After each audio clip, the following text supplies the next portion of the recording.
Minnesota Vikings looking to add some cornerback to the actual room because they lost everyone. So why not bring in Jaylon Johnson, stud cornerback from the Utah Utes. Let's talk about him today. A little bit of background: 6 foot, a $193, a true junior from University of Utah, former 4-star recruit coming out of Fresno, California. What's up, babe? Yeah, highly prized recruit. Was the number 6 cornerback in the nation that year. He originally committed to USC, but was like, nah.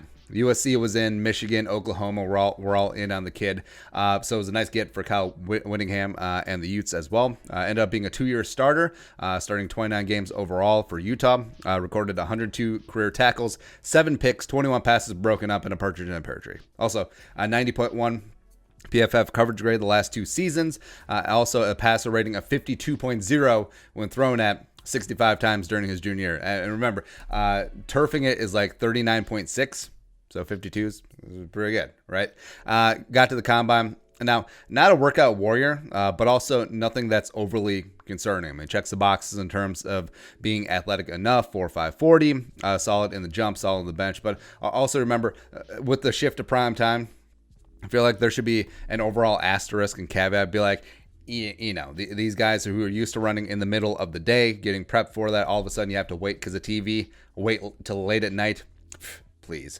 But also things with Johnson that you can't really measure. So just fire up some Utah tape of him, and he'll stand out right away. Numero uno in your heart and in your program. He's just going to body dudes. Like, you can make a case that he is easily the most physical cornerback in this class, where he's just going to step up, get up in the wide receiver one's grill, belt buckle to belt buckle. Doesn't matter if you're a big guy, quick guy, whatever. He's going to shadow you. And remember, he used to be a high school basketball star as well, point guard and whatnot. So he brings that dogged full court press pressure every single down. And it's something I love. I do. Where I always like my cornerbacks to be over aggressive rather than under aggressive, because you can generally rein in being over aggressive. You generally can't push forward being under aggressive. So that's why, despite all of his faults, I did like a guy like Xavier Rhodes versus a guy like Trae Waynes. A guy like that you had to rein in a little bit, as opposed to a guy that you had to be like, Trae, come on, Trae, be a little bit more aggro.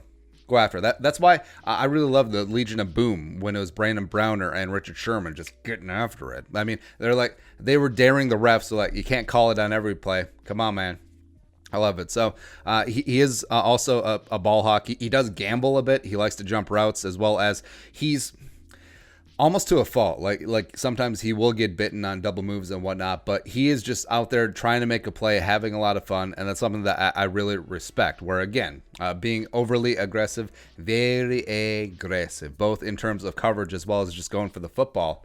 I love that. Like give me that. Like, yeah, you're gonna get blown up once every 4 or 5 weeks, whatever, for a big play. Don't really care. All those other times where you're putting the fear of God into the OC and the quarterbacks and the wide receivers, bring it. I love it. And also, I get style, even though slightly undersized, also not as long as cornerbacks Zimmer generally likes, but he does really well against tall, big body guys and wide receiver, just because of the physical style of play that he does bring. So I think, frankly, if you take some of the best traits from Xavier Rhodes when he was peak Rhodes, of the fearlessness, of the confidence, of just getting up in the wide receiver one's grill, we'll see at the end of the day, it's going to be a long day for you. It's like we're talking about Nolan Richardson, Arkansas basketball, full court ass press, 40 minutes of hell right up in your grill. And that's what Jaylon Johnson is bringing. And yeah, I love him. Like, frankly, there's so many good cornerbacks in this class. Like, we talked about how historically deep this wide receiver class is.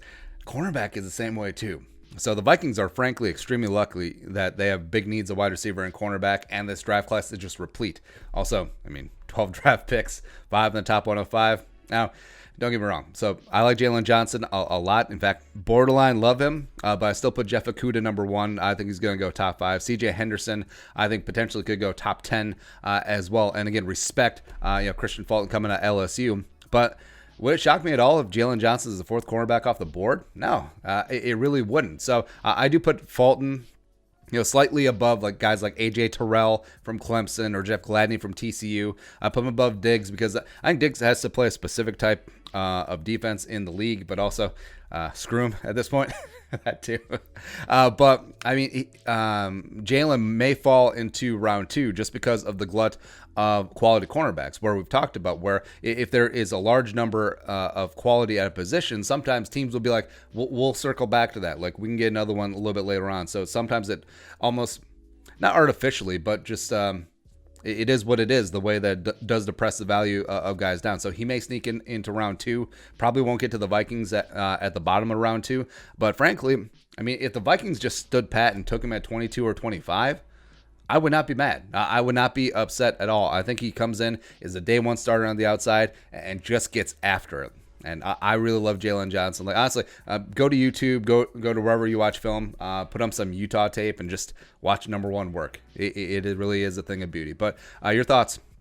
Jaylon Johnson, cornerback 1, coming into the Vikings. Let us know in the comment section below. Subscribe for daily Vikings takes. If you're watching this right now, noon Central Time, Thursday and Friday, every single day this week, we're doing an hour-long live stream talking draft, mock draft. Probably do a mock draft, free agency, food, quarantine, corona, all that other stuff. So come along for all that funness. But until next time, Skull, production value.